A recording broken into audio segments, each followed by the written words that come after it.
que si algunos de ustedes han estado viendo la evidencia de los casos por semana y haciendo un análisis, se podrán dar cuenta que la curva que es en la que estábamos llevando un pico muy alto ha estado aplanándose.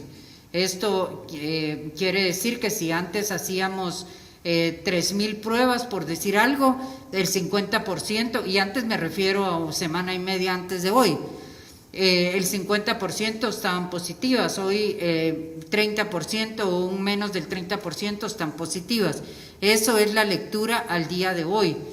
Si mañana o pasado mañana las medidas nuestras están cambiando en cuanto a la protección, de esa curva se puede elevar. Es por eso que insistimos en las medidas. Doctor, ¿cómo? Muy buenos días. En respuesta a la disponibilidad de camas hospitalarias, como lo hemos explicado en otras ocasiones, la disponibilidad o el porcentaje ocupacional de las camas varía día a día e incluso puede variar hora contra hora. Específicamente, al día de hoy podríamos hablar que el porcentaje general de ocupación de toda la red hospitalaria dedicada a la atención de pacientes COVID está en un nivel de 80% de pacientes COVID atendidos. Se recuerdan que subdividimos las camas en camas para la atención de pacientes moderadamente enfermos y gravemente enfermos. En donde tenemos el mayor nivel de presión sobre cama hospitalaria es en las unidades de paciente críticamente enfermo. Se recuerdan que la relación del Sistema Nacional de Salud en relación al número total de camas disponibles contra las camas necesarias para hacerle frente a la pandemia ya tenía una grada importante en relación a lo que se requería en este momento. Específicamente en relación a camas críticas, en este momento estamos en el rango de un 95% de utilización de camas de pacientes críticos. Esto significa que estamos en un proceso en donde el balance de las camas disponibles contra el número de casos que pudieran surgir en la línea de lo que decía la señora ministra, de que si no acatamos y seguimos las recomendaciones de distanciamiento social, si no seguimos las recomendaciones de uso de mascarilla, lavado de manos, y volvemos a tener la característica que es típica de esta pandemia, que es el que muchas gentes se enfermen al mismo tiempo, no puede un sistema hospitalario soportar la presión que pudiera surgir de contaminaciones múltiples. En este momento nosotros tenemos como ministerio la proyección de crecimiento de camas, ya lo anunció la señora ministra, más sin embargo implementar camas hospitalarias no es poner una cama, es todo un proceso que conlleva instalaciones, que conlleva gases médicos, que conlleva además la contratación de más recurso humano. Y por eso en esta ventana de oportunidad que tenemos, en donde ya habíamos empezado a notar que la curva de la pandemia empezaba a decrecer, oportunamente se decide hacer una apertura económica, pero sí se requiere de la participación y concurso de toda la población, tomando conciencia de que son ellos directamente quienes tienen en sus manos el futuro del comportamiento de esta pandemia. Hospitalariamente estamos haciendo los máximos esfuerzos para crecer en número de camas. Nosotros debiéramos de tener una proyección, se ha dicho múltiples veces, de alrededor de un crecimiento de 1,000 camas más para tener disponibilidad para atender lo que nosotros veíamos venir como una tendencia en relación a la pandemia. No sé si hay alguna duda en relación a esto. Yo sí, solo que tal vez nos pueda detallar, viceministro. Perdón, solo si pueden usar el micrófono, disculpen por el orden, por favor. Pero que nos pueda detallar la cantidad de camas que hay en números. Sí, con mucho gusto. Nosotros tenemos disponibilidad de camas en este momento relacionadas con, perdón, voy a hacer la validación a través de mi teléfono, no es para que podamos tener en base al censo actualizado. En este momento, total de camas disponibles para la atención de pacientes COVID, tenemos 2,000 2.387 camas, de las cuales 1.558 son camas para la atención de paciente moderadamente enfermo y alrededor de 280 para paciente críticamente enfermo. Eso es lo que tenemos como números actuales. Significa que estamos teniendo en este momento una disponibilidad de camas para paciente moderadamente enfermo, que es muy importante que lo sepan, de alrededor de unas 680 camas disponibles en este momento en el sistema. A nivel nacional. Pero es a nivel nacional. Entonces nosotros tenemos que crecer de manera rápida y oportuna para alcanzar no menos de una disponibilidad de 3.500 camas habilitadas para el mes de agosto, mediados o finales del mes de agosto.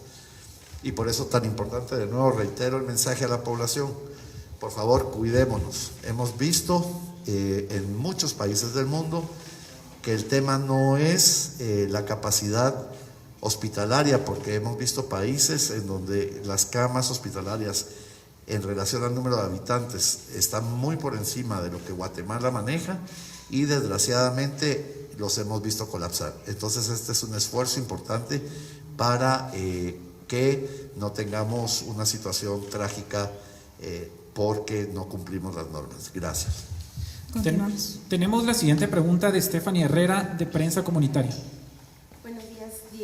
En la última conferencia yo mencioné a la doctora sobre el uso de la ivermectina y del dióxido de cloro, que la ivermectina mucha gente la está comprando ya en agroveterinarias y pues no se está regulando de forma correcta, sabiendo que es un medicamento hepatotóxico y también pues causa problemas renales. Creo que hay mucha desinformación al respecto y quería saber si si van a hacer alguna campaña al respecto. Y con respecto al dióxido de cloro, pues que usted dijo que iban a investigar, el dióxido de cloro se ha estado moviendo de una forma bien rápida. En las redes sociales lo están distribuyendo e incluso lo están fabricando. Y esto, pues yo quería saber si también van a dar pues alguna explicación o información sobre el uso de estos dos medicamentos, bueno, de la ivermectina y el dióxido. Segundo, quería comentarles y preguntarles también que cuando fue el 10 de mayo, digamos que venía antes, la curva venía bastante plana, y cuando fue lo del 10 de mayo y todo esto, empezó a subir la curva. Ustedes saben que con las decisiones que se tomaron este fin de semana, pues eso va a haber un repunte de casos. ¿Están preparados ustedes para este repunte de casos que va a haber? Y sobre todo, ¿verdad?, que la población tiene miedo de salir y tiene miedo a las decisiones que se tomaron. Yo quería preguntarles si están de acuerdo ustedes, realmente creen ustedes que es una decisión correcta abrir el país de la forma como se está haciendo, de forma gradual. Y por último, pues preguntarle a la doctora si tiene algún comentario, que en la conferencia de prensa la dejaron por un lado y no estaba en el podio, y en lugar de usted pues estaba el ministro de Economía. Gracias. Bueno, muchas gracias por sus tres preguntas. En relación al dióxido de cloro, quiero comentarle que no existe ninguna evidencia científica de que este compuesto pueda servir para tratar al coronavirus. Es una irresponsabilidad de quienes lo están promoviendo por redes sociales, y a la vez reitero en que es una irresponsabilidad en todos los sentidos, no en el uso de estos dos insumos a los que usted se refirió, que las personas continuemos automedicándonos. Yo he recibido comentarios de personas cercanas a nosotros que nos dicen: denos cualquiera de estos elementos para tenerlos en casa por cualquier cosa o para prevenirnos. Hemos estado insistiendo a nivel de cada una de las áreas de salud que no debemos automedicarnos, pero con nada, ni solamente para el coronavirus, para cualquier patología. Esto es lo que nos lleva en algún momento a poder presentar otro tipo, como usted lo mencionó, hay medicamentos simples que pueden ser hepatotóxicos y que la gente lo consume ordinariamente. En cuanto a la curva del 10 de mayo, todos lo vimos, todos sabemos qué pasó.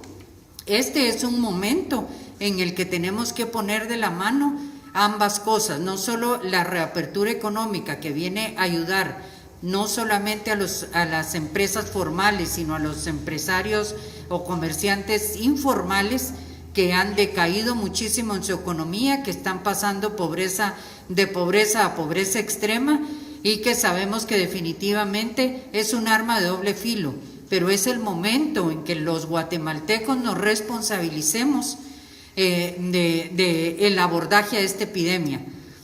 Con esto no estamos diciendo y lo enfatizo en que las personas en mayor riesgo, todos estamos en riesgo, pero los que están en mayor riesgo, mayores de 60 y personas que tienen enfermedades crónicas como cáncer, diabetes, hipertensión y otras, deban estar saliendo de su casa. Si nosotros tenemos familiares o amigos que tengan estas patologías, tratemos de apoyarlos con sus compras o con algunas de las necesidades que tengan para que eviten salir a la calle.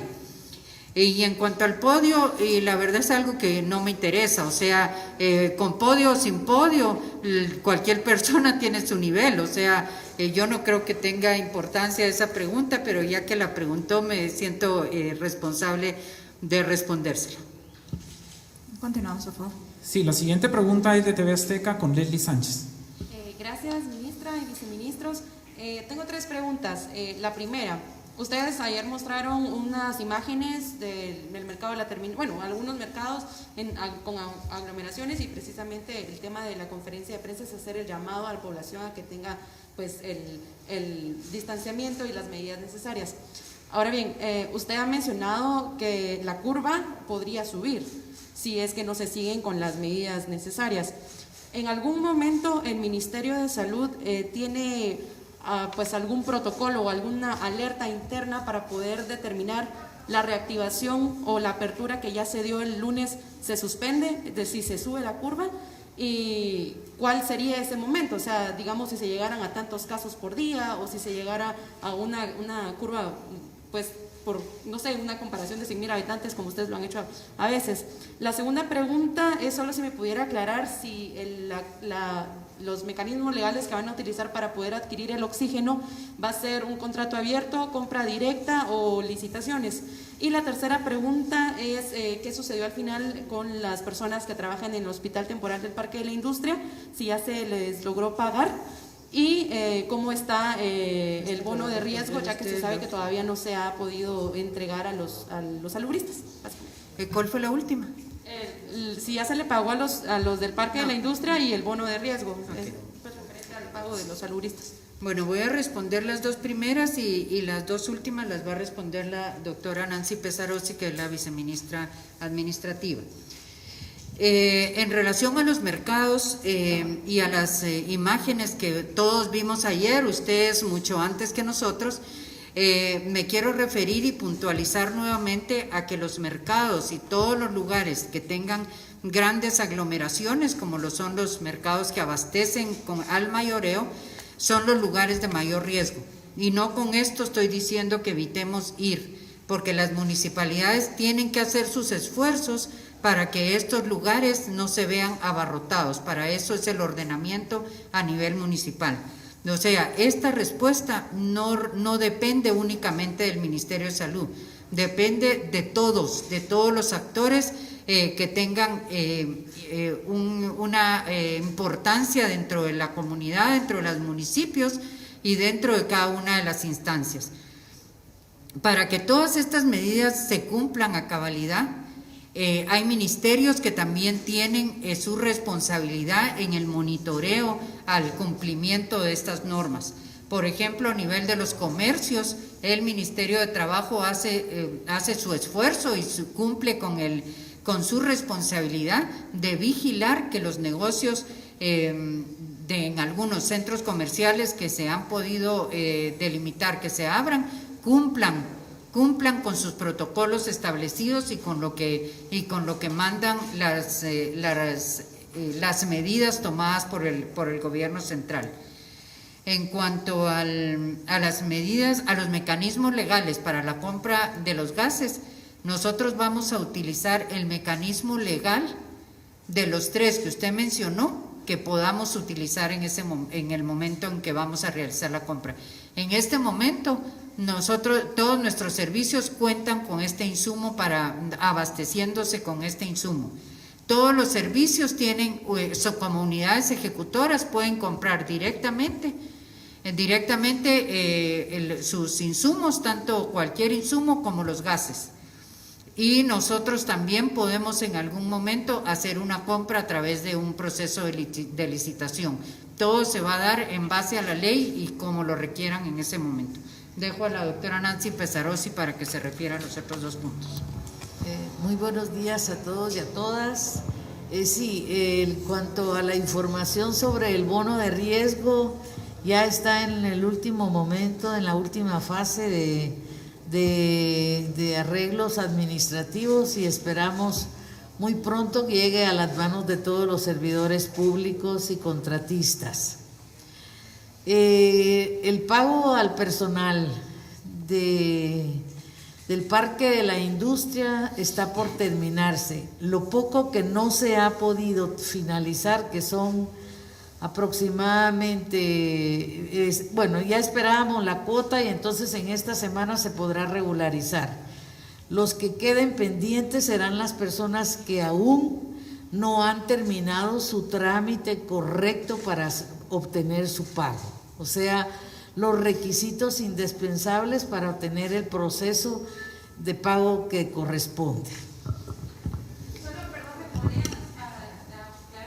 Entonces, el Ministerio de Salud ha calculado en qué momento es el límite, digamos, de contagios diarios para que se vuelva al confinamiento, si es que llegara a pasar. Sí se explicó, yo creo que es una preocupación de todos. Nosotros y esperamos que ustedes y la población se sumen al esfuerzo de respetar las medidas de prevención. En el momento en que nosotros veamos que la curva epidemiológica se está aumentando más de los niveles que se pudieran proyectar en cualquiera de los municipios, se van a tomar las medidas respectivas. Gracias, vamos, y solo les pido por favor ya por el tiempo ser breves, gracias. Sí, la siguiente pregunta es de Alejandro Esquité de la Red. Muy buenos días, ministra. El seguimiento que se le da a los pacientes de COVID-19 después del día 21, que se declaran recuperados, ¿solo se les da el alta a nivel informático o se les hace una nueva prueba o qué sucede con ellos?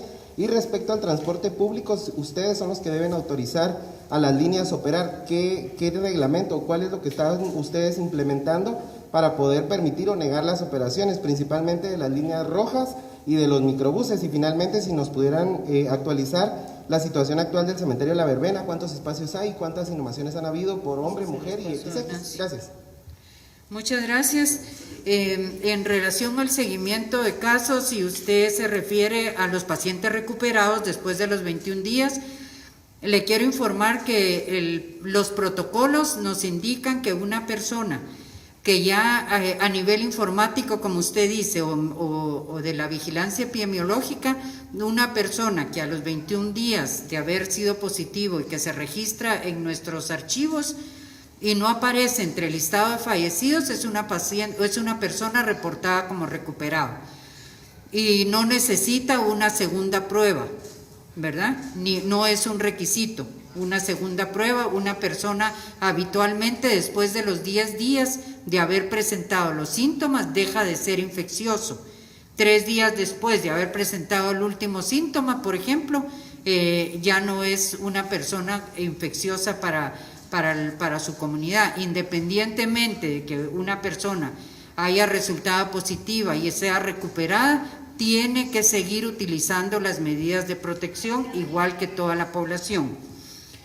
La segunda pregunta es en relación al transporte, y muy importante, si ustedes leen bien el cuadro que se adjuntó al acuerdo ministerial y gubernativo del día domingo, la regulación del transporte le corresponde a 2 instancias: el transporte urbano a la municipalidad de cada uno de los municipios y el transporte extraurbano al MISIBI. Sin embargo, el Ministerio de Salud trabaja de la mano con cada una de las municipalidades para que estas medidas se cumplan, para que los alcaldes